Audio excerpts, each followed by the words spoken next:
ठीक है ना? ये फिर लिखवाइए।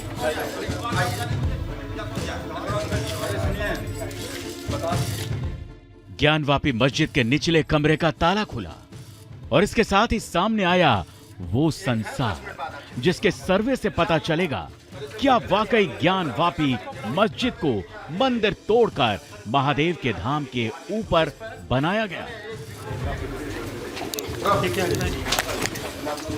पान का पत्ता। कमरे के अंदर एक पत्थर के नीचे जब कैमरे की नजर गई तो पान के 2 पत्ते नजर आए। इन पत्तों को गौर से देखेंगे तो आपको पता चलेगा कि पत्तों के अंदर कुछ आकृतियां हैं। अगर आप इतिहास को पढ़ेंगे तो आपको पता चलेगा कि सदियों पहले उत्तर भारत में प्राचीन नागर शैली का प्रचलन था। उत्तर भारत के कई मंदिर नागर शैली में बनाए गए हैं।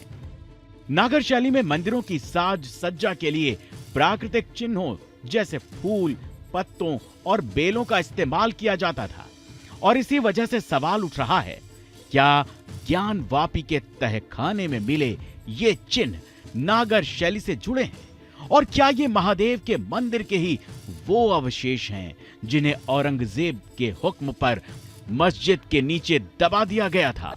टीम आगे बढ़ती रही और साथ ही साथ तहखाने से जुड़ी जगह के सच सामने आते गए और कैमरे में कैद हुआ एक ऐसा ही सच था, स्तंभ। अंदर बढ़ने के कुछ ही देर बाद एक टीम को एक स्तंभ मिला और इस खंबे पर थे ठीक वैसे ही आकार जो किसी मंदिर की घंटियों के होते हैं। क्योंकि इस्लाम में घंटियों को इबादत की प्रक्रिया में इस्तेमाल नहीं किया जाता, इसी वजह से एक बार फिर सवाल उठा, क्या ये घंटियां मंदिर में पूजा पद्धति की प्रतीक हैं?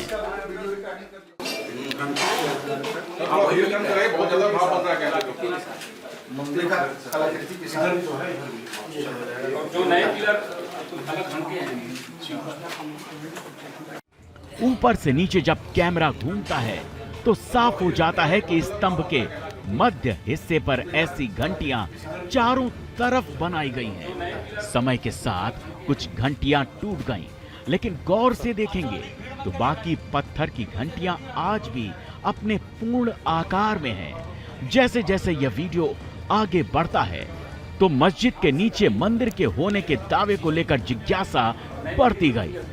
खंबे पर पत्थरों से बनी घंटियां मिली, नागर शैली की निर्माण कला से मिलते जुलते पत्ते भी मिले और फिर एक और ऐसी तस्वीर कैमरे में आई जिसका संबंध भी नागर शैली से बताया जाता रहा है।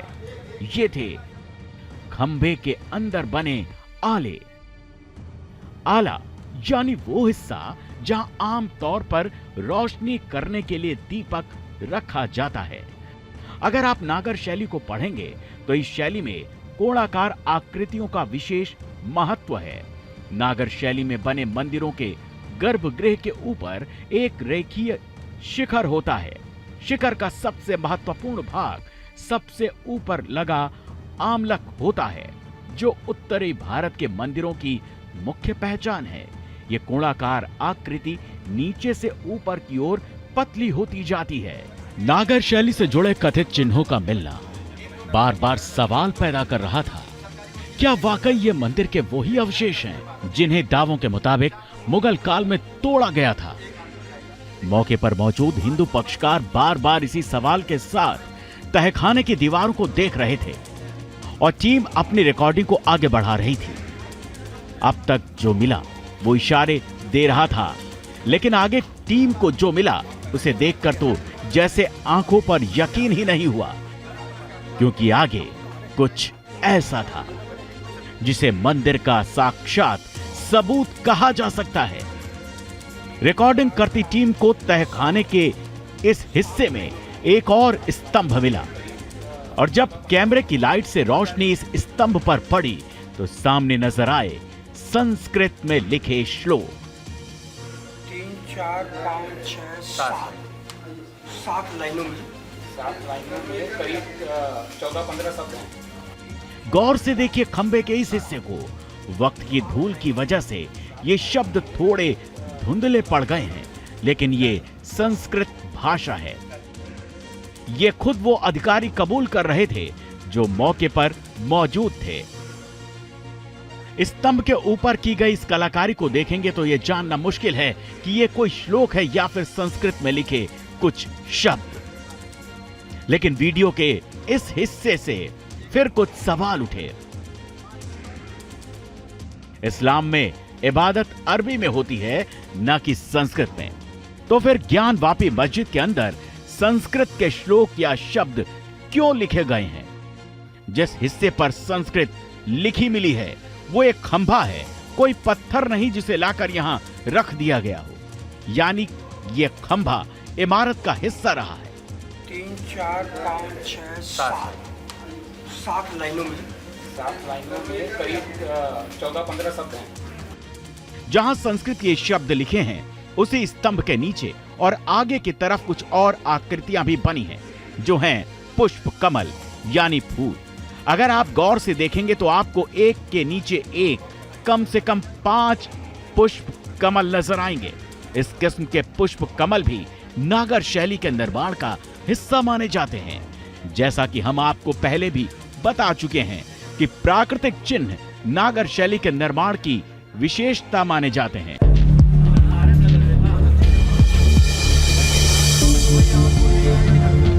तहखाने के पूर्वी हिस्से के बाद जब कैमरा बाउंड्री की तरफ पहुंचा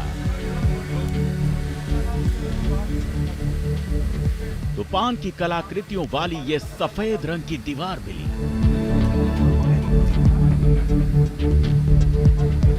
पान की कई कलाकृतियों पर नक्काशीदार आकृतियां भी मिली, जिसे नागर शैली की पहचान माना जाता है।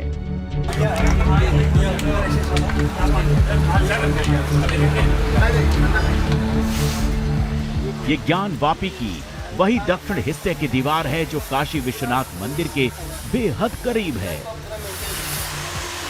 इसीलिए इसे ज्ञानवापी की बाउंड्री कहा जाता है। दोनों पक्षों के वकील के साथ सर्वे टीम दक्षिण दीवार से होती हुई फिर तहखाने के पूर्वी हिस्से के आगे दाखिल हुई। हाँ बस आ गए, हो गया। तो यहां मलबों का पहाड़ मिला, टूटे हुए पिलर और शिलाओं का ढेर दिखा। ज्ञानवापी का यह तहखाना न मालूम कितने सालों से बंद था और इस तहखाने के अंदर जैसे जैसे टीम आगे बढ़ती गई दबे रहस्य खुलते गए। निशान देकर बच्चा कहीं देखिए, कहीं भी कुछ निशान दिखे। तहखाने में 14-14 घंटियों वाला दूसरा स्तंभ।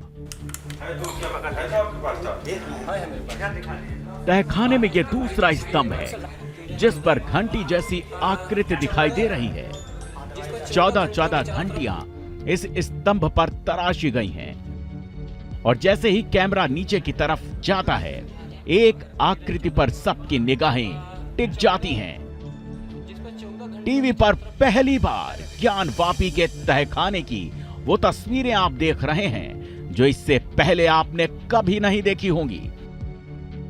तमाम दावों, बहसों और दलीलों को सुना होगा, लेकिन पहली बार देखिए ज्ञानवापी के तहखाने में खड़ा ये स्तंभ क्या कहता है।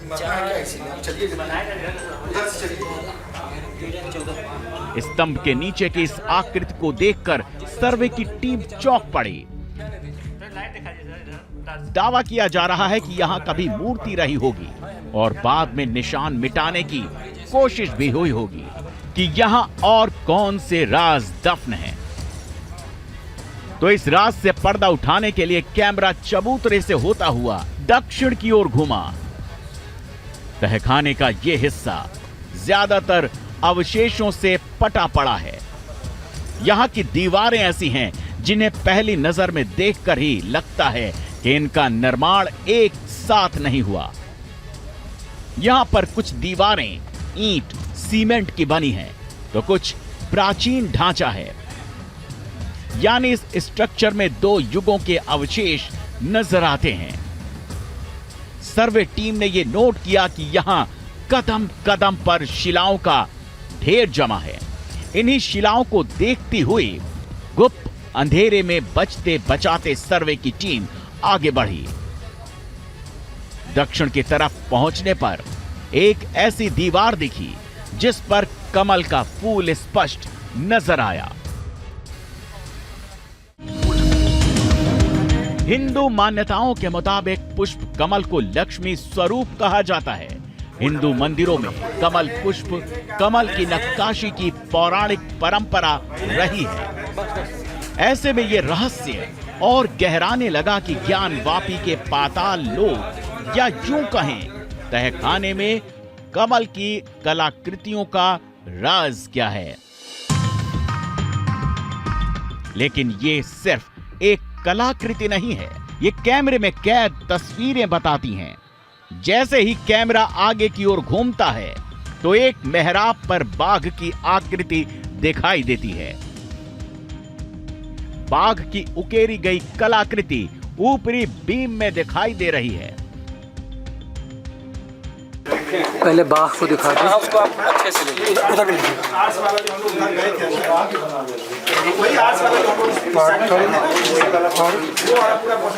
सब में घुरिया लगा है। विनायक जी, बाघ के डिजाइन में लिखा आपने? ठीक है। वो एक डिजाइन जो है क्या कहते हैं, बीम टाइप का जो पत्थर है ऊपरी बीम पर द्वार रैखिक कलाकृति लिख दीजिए। जिस संरचना पर बाघ की आकृति दिखती है वो संरचना यहाँ की दीवार से बिल्कुल अलग है।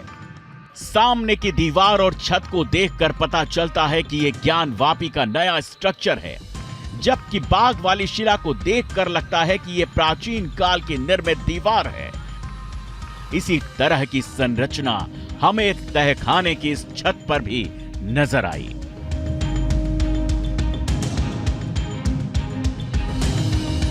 सफेद रंग की दीवार के ऊपर इस छत को देखिए।